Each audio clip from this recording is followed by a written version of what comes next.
Fala galera, eu sou o Leandro Isola e você está aqui no canal Viajarinos. E hoje eu vou trazer para vocês um vídeo bem rápido, simples, com algumas dicas primordiais se você vai viajar pela primeira vez para Cuba. Mas antes de qualquer coisa, eu queria pedir para você, se você ainda não segue o meu canal, aperta o botão aí de inscrever-se e já aciona o sininho, porque quando eu tiver conteúdo novo você vai ser avisado em primeira mão. Bacana? Então vamos lá, solta a vinheta e a gente já começa.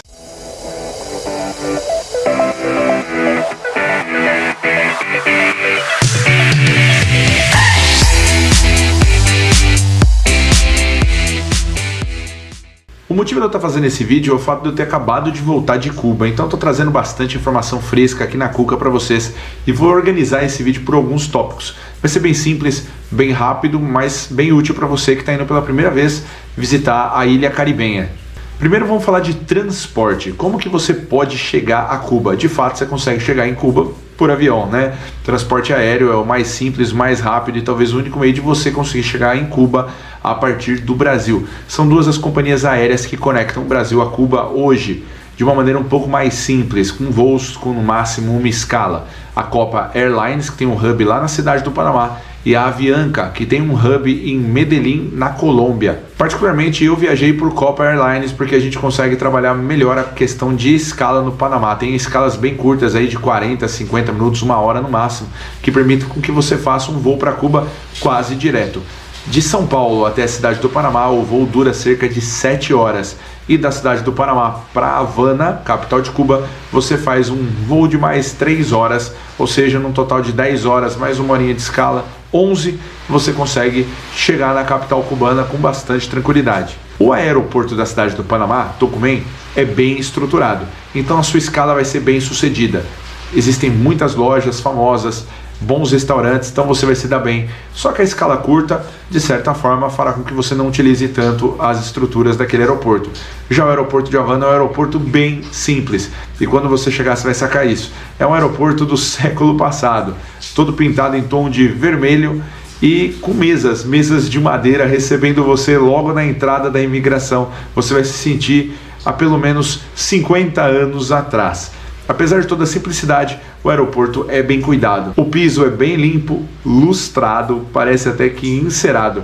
E o melhor, tá? As pessoas são extremamente bem educadas. Nós somos super bem recebidos em Havana, especificamente no aeroporto internacional José Martí, que é o nome dele. Os cubanos nos recebem com grande cortesia. Todos eles estão super bem preparados para lidar com o turista, tratam bem o turista, orientam o turista e mesmo com a falta de infraestrutura presente no local, toda essa simpatia da população cubana, de certa maneira, passa por cima de qualquer problema que possa surgir. Então o primeiro impacto no tratamento com as pessoas na chegada do aeroporto de Havana é muito positivo. Mas fica aí para você um aviso, o aeroporto de Havana, até pela sua idade e por alguns problemas econômicos que a ilha sofre, como o embargo dos Estados Unidos da América, não tem uma estrutura legal para te receber no que diz respeito a, por exemplo, restaurantes, lojas e outras conveniências que aeroportos pelo redor do mundo possuem. Então vem preparado para Havana. Aproveita a parada no Panamá para comprar uns snacks, coloca na tua mochila, na tua mala e chega com comida para cá, senão você vai sofrer um pouquinho. Segundo ponto, o que visitar em Cuba? Bom, Cuba é uma ilha caribenha que tem no seu sul o Mar do Caribe e no seu norte o Mar das Antilhas Maiores. Ambos os mares são muito parecidos em termos de coloração. Existem várias cadeias de corais e aquelas praias com cor azul turquesa no mar que vão fazer você sentir saudade e se sentir realmente dentro do Caribe como você efetivamente está. Então, não falta beleza natural no arquipélago. No entanto, a estrutura de transporte para o turista é um tanto quanto precária. Para os locais, o ônibus é o mais adequado. O turista vai utilizar o ônibus apenas em algumas ocasiões. Então, de fato, quando você vem para Cuba, você acaba tendo que decidir por alguns destinos principais. E são dois esses destinos principais que os turistas vêm em massa. Havana, a capital cubana, uma cidade com mais de 2 milhões de habitantes e que possui o aeroporto internacional José Martí, aquele que eu acabei de falar para vocês. E a outra cidade onde os turistas vêm em grande número direto é Varadero. Varadero é uma cidade próxima de Havana, a cerca de 170 quilômetros de distância por via terrestre, mas que também possui um aeroporto internacional que que se conecta a alguns outros aeroportos do mundo, como aeroportos europeus, alguns aeroportos no Canadá, mas não com os aeroportos que nós fazemos conexão aí tanto na Colômbia quanto no Panamá. Então, para o brasileiro, a opção mais simples, ainda que você queira visitar Varadero na sua viagem, é sim descer diretamente em Havana. Sobre a estrutura da capital cubana, a estrutura de Havana, você vai perceber em alguns vídeos que eu vou colocar aqui nessa playlist de Cuba, que Havana, apesar de ser uma capital e ter mais de 2 milhões de habitantes, deve bastante aí para o turista e até para a sua população em termos de infraestrutura. Por conta aí dos embargos sofridos pela ilha por parte dos Estados Unidos da América, muita coisa acaba não chegando aqui. Sim, parece que você está parado no século passado, novamente falando sobre isso. A capital possui vários e vários carros muito antigos circulando, e quando eu digo muito antigos, são carros de 1950 e carros de 1960. São Mavericks, são Cadillacs, são carros velhíssimos e muito bonitos, diga-se de passagem. Boa parte deles bem conservados, inclusive porque são os carros que existem na ilha. Então os seus motoristas cuidam desses carros como se fossem membros de sua família.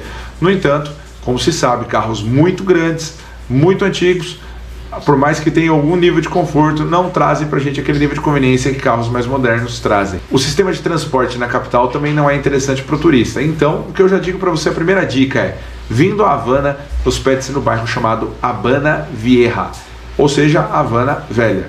Na Havana Velha, você possui diversos hostels. Sim, olha só, não são hostels, são hostels, que são uma espécie aí de Airbnb que você pode estar se hospedando. São bed and breakfasts, como a gente fala na linguagem hoteleira. Então, existem alguns que são bem charmosinhos, bem interessantes, e eu até vou deixar a indicação aqui do que eu fiquei. Se chama Habana Vieja 55, vou deixar marcado aqui embaixo para você. Na descrição tem o endereço desse hostel, já recomendo. O preço é bem legal, as instalações ficam num casarão bem antigo em Havana Vieja, porém com algum nível de reforma, então você vai se sentir bem confortável. De Havana Vieja você consegue sair a pé para a maior parte dos pontos turísticos da capital cubana. Então daqui você visita a pé o Capitólio, no máximo 10 minutos de caminhada. Você visita a pé o Teatro Municipal de Havana. Você consegue visitar a pé o Museu de Belas Artes de Cuba. Você vai ao La Floridita tomar o mais famoso daiquiri do país. Você vai à Bodeguita del Medio tomar o mais famoso mojito do país. Você consegue também encontrar a Catedral de Cuba a cerca de 5 minutos de distância do endereço. O Malecón a cerca de 12 minutos a pé você encontra. Ou seja, boa parte das atrações você consegue fazer a pé, sem precisar de táxi, sem precisar de ônibus, sem precisar de nenhum tipo de transporte. Então, primeira orientação para vocês, fiquem em Havana Vieja.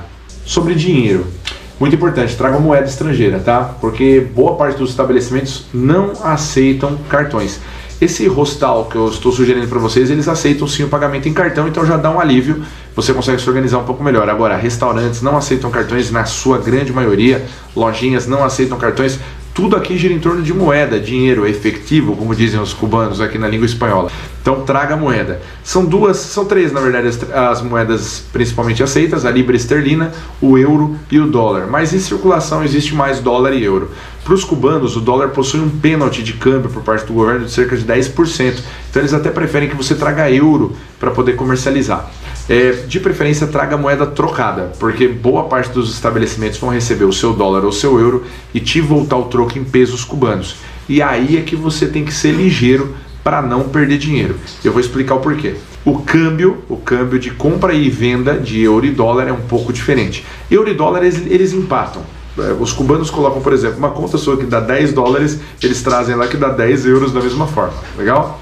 Só que eles fazem a conversão para você a 120 pesos por dólar ou euro. Se você buscar no Google aí a conversão do peso cubano para dólar ou euro, você vai perceber que não tem nada a ver com esse valor que eu estou te falando. Exatamente. Porque os preços na ilha são extremamente dinâmicos e estão sempre de acordo aí com a escassez das coisas que aqui circulam. Então os valores são bem diferentes. Não se deixe levar aí pelo preço que você vê no Google. Traga assim uma boa quantia em dólar para você poder gastar, uma boa quantia em euro, aí você escolhe. Já dei a dica aí sobre a questão do pênalti do dólar, mas de preferência em notas trocadas, para na maior parte dos momentos você conseguir trabalhar o seu troco nessa moeda estrangeira que você está recebendo. Se possível, peça o troco na moeda estrangeira inclusive, seja dólar ou euro, mas na moeda estrangeira para que você não tome prejuízo no câmbio. Mas em algum momento você vai receber troco em pesos. Não se assuste com isso. Procure os estabelecimentos que trazem lá todos os preços em pesos e na hora do pagamento pague parte em peso, e parte em dólar, mas não sem antes perguntar qual que é o câmbio do peso. E por que isso é importante? Porque de acordo com o câmbio do peso, você vai fazer a conta. Então você tem lá 500 pesos cubanos na mão e o restaurante te passou o câmbio. Você faz a conversão para pesos, dá tudo que você tem em pesos e a diferença você mesmo converte no dólar ou no euro dentro do câmbio que o restaurante te passou e entrega a quantia na mão do estabelecimento, para que esse estabelecimento não faça um novo câmbio do seu dinheiro e você não perca dinheiro de novo. Então essa é a principal estratégia. Talvez o dinheiro seja o principal produto de venda dos cubanos hoje em dia. É isso mesmo. Você vai estar andando na rua, você vai perceber que toda hora alguém te puxa para perguntar se você quer trocar dinheiro. E eles fazem diferentes conversões. Pessoas que definitivamente não parecem cambistas pulam do nada na sua frente e te oferecem dinheiro para ser trocado, tá? Procure não aceitar, não tem por que você trocar, você vai trocar diretamente nos estabelecimentos onde você faz compra. Mas leva essa dica contigo, moeda trocada, e se você receber peso de volta, antes de pagar de volta com o peso, pergunta qual é a cotação, faz a sua conta, dá os pesos na frente e a diferença na moeda estrangeira. Falar de mais um ponto crítico aqui em Cuba. Comida, gente. Não tem essa fartura toda de comida que a gente imagina. A cozinha cubana ela é conhecida pelos seus temperos, né? Então, é uma cozinha... a cozinha crioula, eles dizem, né? Basicamente, a culinária é derivada dos ex-escravos que acabaram vindo para Cuba e formaram uma colônia. Então, uma culinária muito interessante, muito aromática, usam bastantes temperos, porém os cubanos não têm uma variedade de comida muito grande não, por conta do embargo principalmente, porque a terra não é super fértil. Então aqui em Cuba a ilha consegue produzir principalmente açúcar e tabaco, né? Açúcar a partir da cana, mas o clima talvez não seja propício, né? Propício para a produção de outras culturas. Não existe espaço para estabelecimento de pastagens. Então falta realmente muita coisa. E o embargo americano faz com que o país não consiga importar muitos alimentos de fora. Sejam enlatados, sejam alimentos crus, tudo mais. Então eles conseguem fazer acordos com alguns países parceiros, e são poucos esses. Nicarágua, ou algumas pequenas ilhas do Caribe que de certa forma importam produtos já para dentro e revendem aos cubanos com preço muito alto. E aí a ilha não consegue comprar realmente em grandes quantidades. E aí uma característica do regime socialista que comanda a ilha, qual é? Alguns alimentos de primeira necessidade, como o leite, por exemplo, chegam alguns lotes de leite na ilha e esses lotes são distribuídos primeiramente à população. Então a população tem lá a preferência de compra e por um preço baixo, muito baixo, até porque o salário mínimo aqui cubano é muito baixo. Depois, se sobrar leite, esse leite é repassado para o varejo, para a rede hoteleira e tudo mais. Então nós, por exemplo, estávamos aqui, eu e a Jéssica, num resort em Varadeiro, aqui perto, e em uma das manhãs não havia leite. No resort, pensem só, resort de uma rede internacional, onde a gente imagina que nós vamos ter lá todas as condições de comida, etc. Não, faltava bastante comida. Então num café da manhã faltou leite, numa janta faltou carne. A gente acabou comendo, para vocês terem uma ideia, arroz, feijão e presunto, foi super diferente isso aí. Então a situação relacionada a alimentos na ilha, ela é bem complicada. Então fica uma outra dica para você, quando você vier a Cuba, se possível, traga bastante snack, daqueles fechadinhos mesmo, barra de cereal, chocolate complicado, porque às vezes vai derreter, porque aqui é muito quente, tá? Mais um pacote de batatinha, põe tudo isso na tua mala e traz, e vai dividindo nos dias que você vai ficar por aqui. Vai ter dia que você vai encontrar comida legal e vai ter dia que você não vai encontrar comida. Para vocês terem uma ideia, muito curioso, a gente caminha aqui por Havana e às vezes vai entrar num bar e os bares vendem só bebida. Então, você quer tomar um daiquiri? Vai ter. Quer tomar um mojito? Legal. Cuba Libre? Tem também. Cerveja? Geralmente tem. Água? Comida. Tem bar que fala para você comer em algum outro lugar e depois voltar para beber porque não tem comida para servir, é isso mesmo, tá? Então essa é uma realidade muito dura e ela bate pra gente, principalmente nós brasileiros estamos acostumados à fartura de alimentos, então esteja preparado aí, traga comida na sua mala. Sobre o povo cubano, como eu já falei no começo do vídeo, na chegada do aeroporto a gente se surpreende com a hospitalidade. Gente, eles são todos muito bem educados, de verdade, apesar da pobreza no país, e quando você caminha pelas ruas de Havana você tem alguns choques, tá? Você vai perceber que as pessoas mais humildes são extremamente educadas e estudadas, sim, falam muito bem, se portam muito bem, e se você diz não, elas realmente entendem o seu não, quando vão te oferecer alguma coisa, e muitas vezes não ficam insistindo, tá? Alguns insistem, claro, é porque querem te vender alguma coisa, mas quando o não é efusivo, eles realmente se deslocam e deixam você continuar a sua caminhada.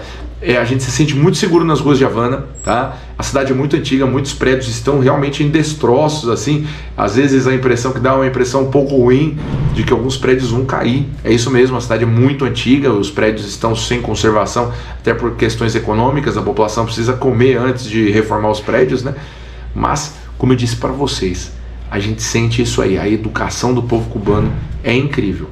A postura deles é incrível, eles nos tratam realmente muito bem. Então esse é um ponto muito positivo. Todos muito estudados, novamente. Você percebe que todos têm bastante conhecimento, passam por boas escolas. Inclusive as escolas aqui em Cuba são escolas referenciais, né? O ensino aqui é público e ele é reconhecidamente bom. De Cuba saem muitos dos bons cientistas, principalmente da área da saúde, que o país acaba exportando para o mundo. É um dos produtos de venda, vamos dizer assim, para alguns países, os médicos, né? E nós temos a experiência aí no Brasil mesmo, aqui no Brasil, né? Que agora esse vídeo eu estou gravando como se estivesse aqui, mas na verdade eu estou em Cuba nesse momento. Os médicos vão para o Brasil, vão para a Argentina, vão para outros países aí que precisam, são reconhecidamente muito bons. Como eu falei para vocês, 2 destinos principais em Cuba, Havana, Varadero. Bom, Havana vocês vão sair, vão caminhar e tem um vídeo meu que vai entrar nessa playlist, que é o vídeo sobre Havana, que eu mostro para vocês mais ou menos o que vocês devem fazer numa primeira visita, bem rápido, bem simples também, mas eu vou falar um pouquinho sobre a ida a Varadero. Se você quiser escapar de Havana e passar 1, 2 dias, 3 dias, que seja num resort em Varadero, que é uma cidade de resorts, você pode sair daqui de táxi. Vamos falar para você isso, inclusive, tá?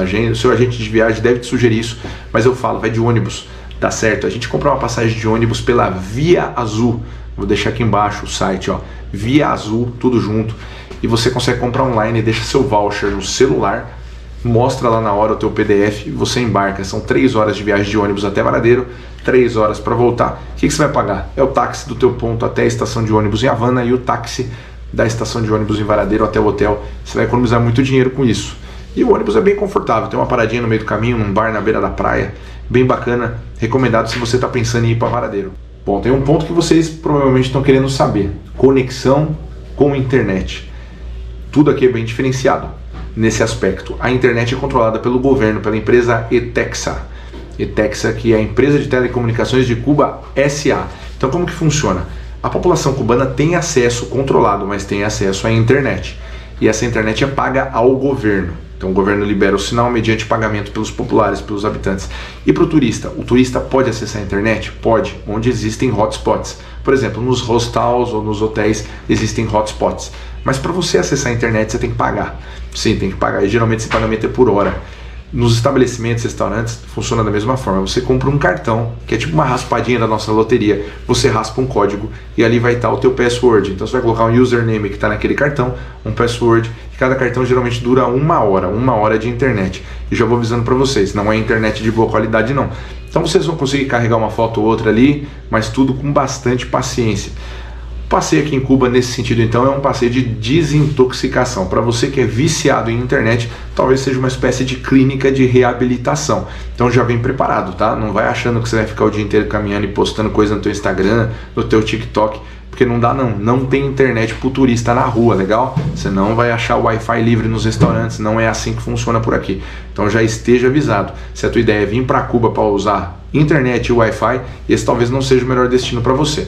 Caso a sua ideia seja viajar para um país para fazer uma troca cultural, uma imersão na vida local, entender como funcionam as questões do embargo, da dificuldade da população, trocar esse conhecimento da língua e tudo mais, sem necessidade da internet no online, pode vir que você vai se divertir bastante e vai curtir muito. Um ponto interessante são 2 bebidas aqui que são extremamente tradicionais no país. Vamos lá. Mojito e daiquiri. Ah, Leandro, mas e a Cuba Libre? A Cuba Libre tem uma outra história, tá? Relacionada à Revolução, mas não é uma bebida clássica do país, apesar de estar presente em boa parte dos bares, pela popularidade que ela tem entre os turistas.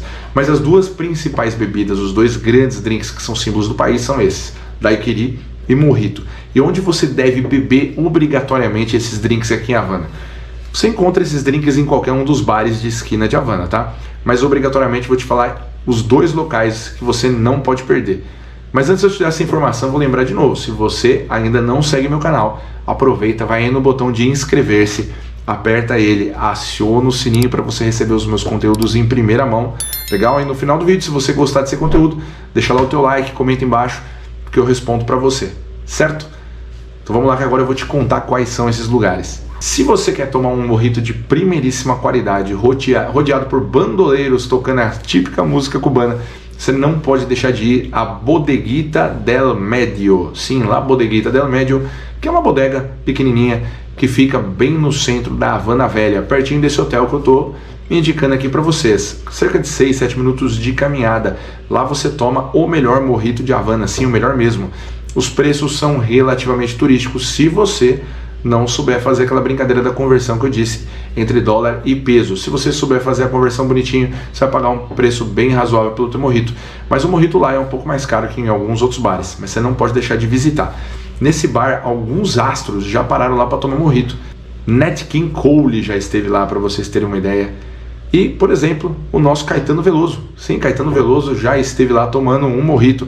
Tem muita gente famosa que tomou mojito nesse lugar. Você vai estar sentado, tomando teu drink, e sim, um conjunto musical vai aparecer no entorno da sua mesa, tocando um negocinho para você. Você vai lá contribuir, dar alguns pesos para eles, aproveita para filmar, que é bem legal. Uma experiência muito parecida, mas um pouco mais elegante, você vai ter na hora de tomar o daiquiri. E o daiquiri você tem que tomar obrigatoriamente, pelo menos uma vez na sua viagem, no bar chamado La Floridita, que fica na parte do centro alto da Havana Velha, num local onde existem prédios clássicos, neoclássicos, um pouco mais bem conservados.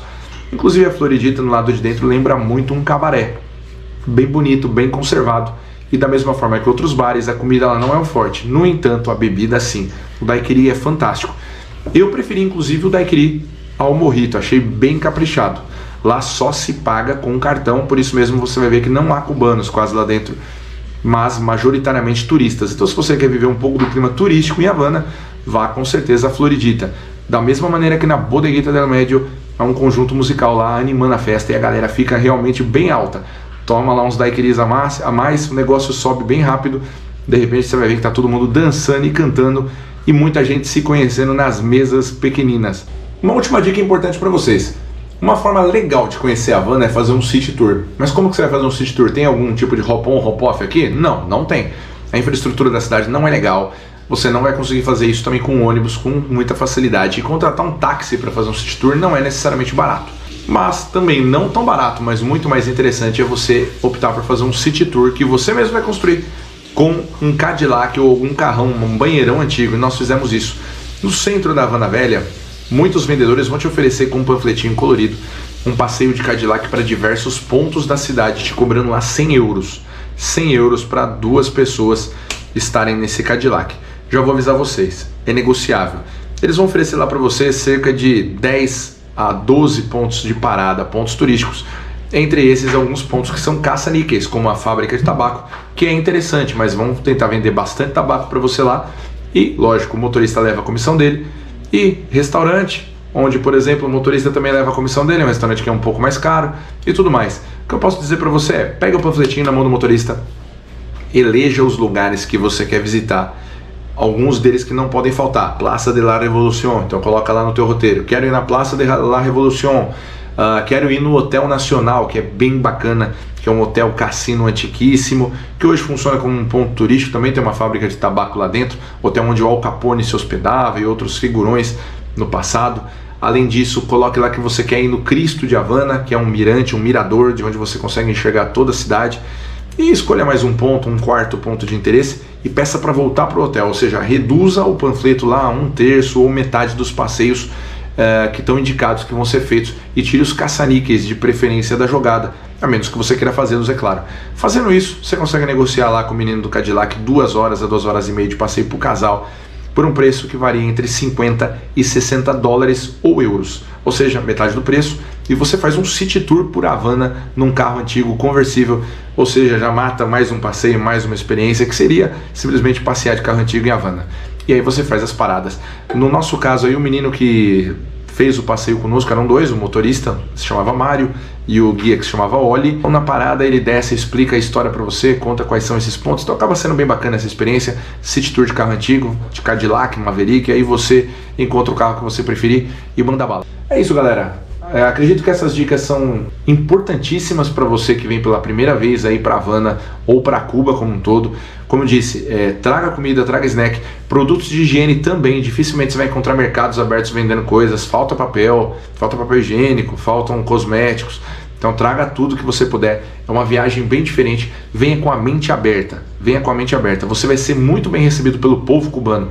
O que falta em infraestrutura, em artigos, em produtos de consumo e tudo mais, sobra sobra em simpatia, em receptividade, em comunicação e tudo mais. Então venha com a mente aberta, coração aberto e aproveite muito sua primeira viagem a Cuba. Tenho certeza que você vai curtir, legal? Se você gostou desse vídeo, não esquece de apertar o botão do like, deixa o teu like, comenta aí embaixo, faz a pergunta que você quer que eu vou te responder. Lembrando, se você não segue o meu canal, faça isso já. Faça isso já, você me ajuda a continuar produzindo aí conteúdo para você. Aciona também o sininho para você receber as notificações de quando tiver coisa nova. E fica de olho aqui nessa playlist, porque depois desse vídeo eu vou subir 2 produções aí curtas e especiais, um passeio muito legal por Havana, a capital de Cuba, com os pontos aí que eu tô falando para vocês, mostrando as imagens de onde eu fui nessa primeira vez minha aqui pela capital da ilha, e também um passeio rápido por Varadero, a cidade dos resorts,